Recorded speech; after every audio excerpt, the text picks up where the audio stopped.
Sziasztok! Ahogy ígértem, megnézzük, hogy mi a jelenlegi helyzet nálatok, és aztán megnézzük azt is, hogy mi várható. Hát most először arra kérdezek rá, hogy mi a kapcsolatotokban a jelenlegi helyzet. Lássuk.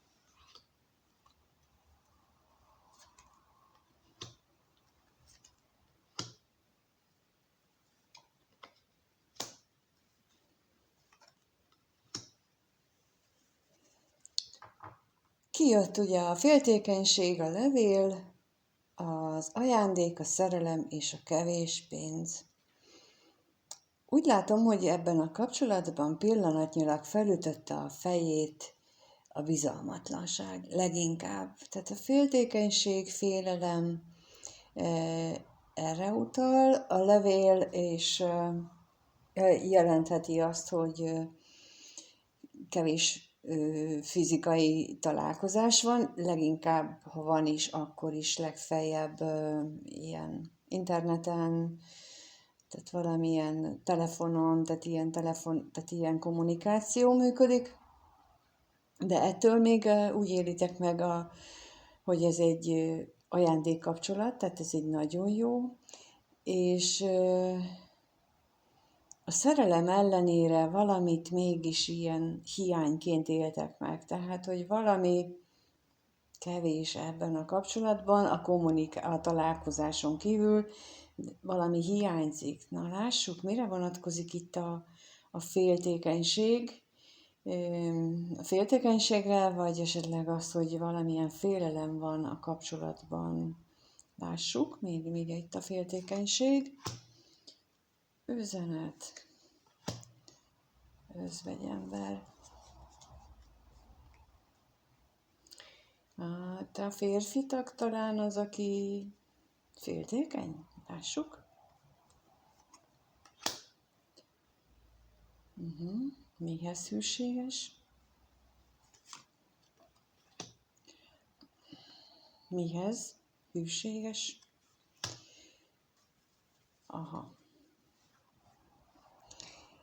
Itt félelemről van inkább szó, és nem féltékenységről, és leginkább úgy érzem, hogy a kapcsolat férfi tagjánál van szó erről a félelemről, ami az a hozható kapcsolatba, hogy a kommunikáció és az üzenetek az benne bizonytalanságot keltettek, és ezek miatt ő nagyon fél attól, hogy ez nem csak lelki, tehát hogy ebből a lelki rész kiüresedik, erre vonatkozik. Lássuk, mit jelent itt az ajándék. Mi ebben a kapcsolatban az ajándék?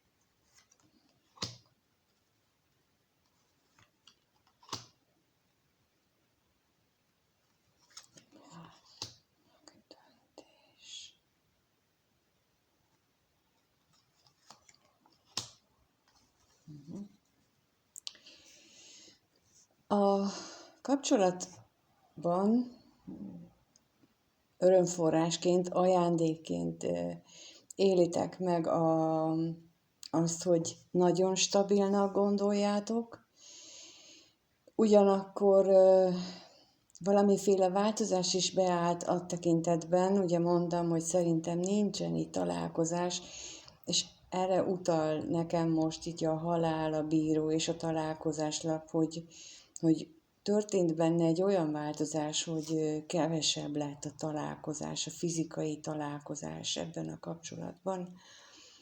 Lássuk, mi a kevés pénz. Mit jelent itt a kevés pénz? Mire vonatkozik?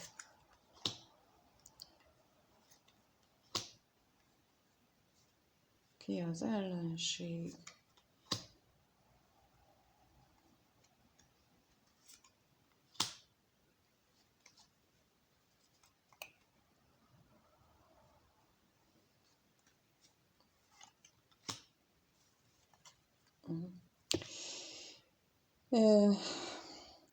Elképzelhető, hogy itt azért van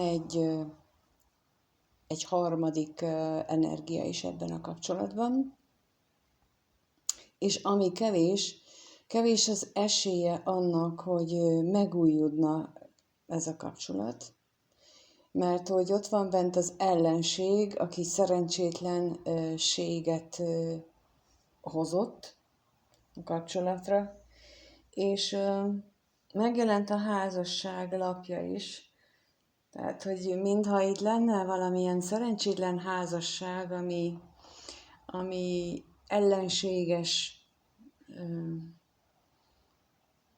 vonulatot ad ennek az egész kapcsolatnak, tehát amitől ez a kapcsolat így megborult. Szóval valószínűsítem, hogy ez egy hármas kapcsolat, valamilyen szinten hármas kapcsolat, tehát ugye egy anyós lehet, vagy hát egy szülő, egy valaki valamelyik őtök részéről, aki nem nézi jó szemmel ezt az egészet. Jó. Lássuk, hogy lesz-e ebben valami változás a közeljövőben, a kapcsolat tekintetében. Lesz-e valamilyen változás ebben a kapcsolatban, mondjuk az elkövetkezendő 2 hétben, történik-e valamilyen változás ebben a kapcsolatban? Történik-e valamilyen változás ebben a kapcsolatban az elkövetkezendő 2 hétben? Köszönöm, hogy itt vagytok és megnézitek, hogy lájkoltok, feliratkoztok a csatornámra. Köszönöm. Örülök, hogy néhányan olvassátok is, amikor éppen nem lehet hangosan hallgatni, úgyhogy az is nagyon jó, hogy jó néhányan. Na lássuk, akkor milyen változásra számíthatunk itt az elkövetkezendő 2 hétben a kapcsolatban.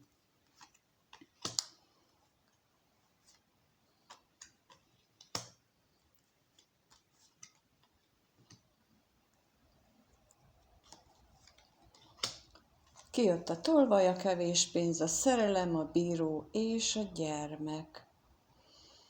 Én így elsőre azt gondolom, hogy történik itt valami hirtelen dolog, ami váratlan, nem is biztos, hogy előre látható, inkább ilyen az éjleple alatt besomfordáló, mint a tolvaj. Tehát, hogy így valahogy így véletlenül hirtelen kiderül egy dolog, aminek következtében itt egy döntés elé kerül ez a kapcsolat, egy döntéshelyzet elé, és itt döntés meg is születik, méghozzá elég pozitív irányú döntés, hiszen itt egy gyermekkel zárjuk a sort, és a gyermek az ugye egy jó dolog az ember életében, és jelenthet tényleges gyermeket, de jelenthet azt is, hogy egy újrakezdést, vagy egy új dolog bekövetkeztét. Lássuk, mit tudhatunk itt a tolvajról. Mi az, amit a tolvajról pillanatnyilag tudni lehet? Utazás, hogy váratlanul történik, és az örvendezés. Igen, tehát egy valamilyen pozitív dolog fog történni, ugye ezt mondtam, és ez is jött ki. Akkor lássuk, hogy mi az a kevés pénz, mi az a pillanatnyilag hiányzó dolog ebből a kapcsolatból, amin ez a pozitív, örvendetes változás így lendít egyet. Mi ez? Itt is a váratlan öröm, a lelki vágyakozás és a szomorúság. Ismét az jött ki, hogy egy váratlan öröm, egy váratlan fordulat történik, ami mind lelki szinten, mind a fizikai vágyak szintjén képes lesz arra, hogy itt a szomorúságot háttérbe szorítsa, és ez a következő 2 hétnek az eseményeit megváltoztassa az érzések tekintetében, tehát ebben a kapcsolatban lévő érzések tekintetében. Lássuk itt a bírót, mit jelent itt a bíró, a döntésre vonatkozóan, kinek kell dönteni, milyen ügyben kell dönteni. A kimenetelét látjuk, de azt nem, hogy kinek és miben. Hát, ha abból megtudunk valamit, hogy mi ez a változás. Özvegy férfi, betegség és levél. Továbbra sem nagyon tudjuk meg, hogy ki, bár mondjuk az özvegy férfi az utalhat itt a kapcsolat férfi tagjára, hogy ő neki van a gondolataiban, az érzéseiben valamilyen, hát nem túl egészséges gondolatmenete, amin egy hír, egy levél, egy szerződés változást indíthat be, ami ráveheti arra, hogy döntést hozzon az érzésekkel, a szerelemmel kapcsolatosan, és itt a döntés végül is a gyermek lesz, de lássuk, hogy ez a gyermek, ez milyen döntést akar. Megtudhatunk-e erről, hogy mire vonatkozik ez a döntés a gyermek esetében?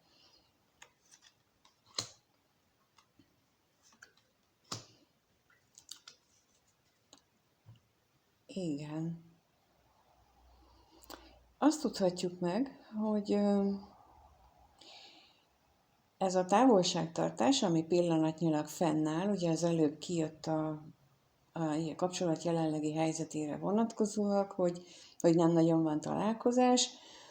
Tehát a döntés következtében, amit valószínűleg a férfi tag hoz meg, egy olyan új ciklust indít el, ahol azért csökkenni fog ez a távolságtartás, és az ellenségre húzok még egyet.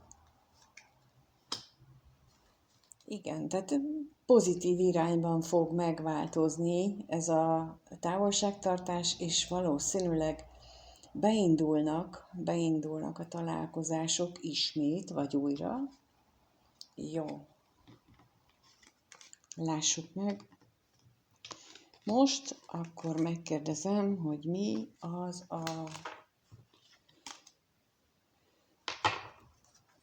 aki nincs itt a kapcsolatban, tehát aki nem nézi most ezt a videót, a távol lévő félnek milyen érzései vannak a videót néző kapcsolat tagjával szemben. Tehát a páros egyik tagja, aki nem nézi most a videót, ő neki milyen érzései vannak a párosnak azon tagja felé, aki itt van, és néz bennünket. Jó, lássuk, hogy milyen érzései vannak neki veled kapcsolatosan.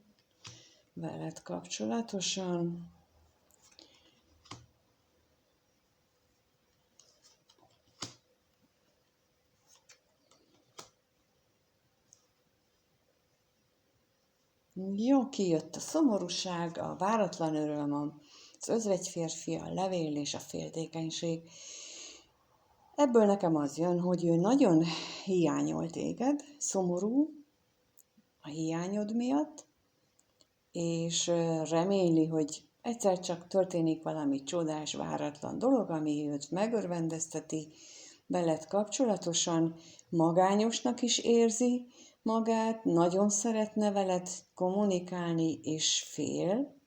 Majd megnézzük, hogy fél vagy féltékeny. Jó. Lássuk itt, mit lehet tudni a váratlan örömről. Esetleg van valami konkrét elképzelése, hogy mi lenne számára a váratlan öröm veled kapcsolatosan. Lássuk. A hűség. Gondolatok, mire gondol? A szerelemre gondol. Hát mire gondolna? Kijött ugye a váratlan örömre a hűség, a gondolatok és a szerelem. Azt gondolom, hogy ő neki ez nagy örömet jelentene, hogyha megbizonyosodhatna afelől, hogy stabilan kitart ez a szerelem, tehát hogy ő a gondolataiban is biztosan tudja, hogy ez a szerelem, ez még létezik, ez ott van, és nem csak ő képzeli be. Mit jelent itt a magányos férfi az ő érzéseiben, veled kapcsolatosan? Mit jelent itt a magányos férfi? Igen. Ugye kijött a ház, az utazás és a katonatiszt, ez megint a távolságtartásra, lehet, hogy mondjuk a munkája miatt távol dolgozik, és ezért nem tudtok együtt lenni, de egyértelműen ugye megint azt jelenti, hogy magányosnak érzi otthon magát, és a távolság miatt van ez benne. Na lássuk a féltékenységet, hogy féltékenysége vagy félelem. Tehát mi az, mitől, kitől fél, vagy mire vonatkozik itt a féltékenység? Ellenség, örvendezés és tolvaj. Inkább itt a féltékenységet érzem, hiszen ellenség, örvendezés, tolvaj, tehát ő úgy érzi, hogy ezt a kapcsolatot megbecsteleníti, úgymond, egy olyan valaki a környezetében, aki ellopja az ő örömét. És ez megmérgezi benne ezt a szép, tiszta érzést, amit itt az előbb a hűség, gondolatok és a szerelem, tehát hogy ő hűségesen gondol erre a szerelmi kapcsolatra, rád. Úgyhogy ez így nagyon szép ismét. Köszönöm, ha itt voltál, megnézted, és remélem, hogy sok útokkal rezonál, hogy azért történik itt a közeljövőben egy pozitív változás, ami a kapcsolatot is téged érint. Köszönöm, ha feliratkozol, lájkolsz, és ha megírod a véleményedet, azt is köszönöm. Sziasztok!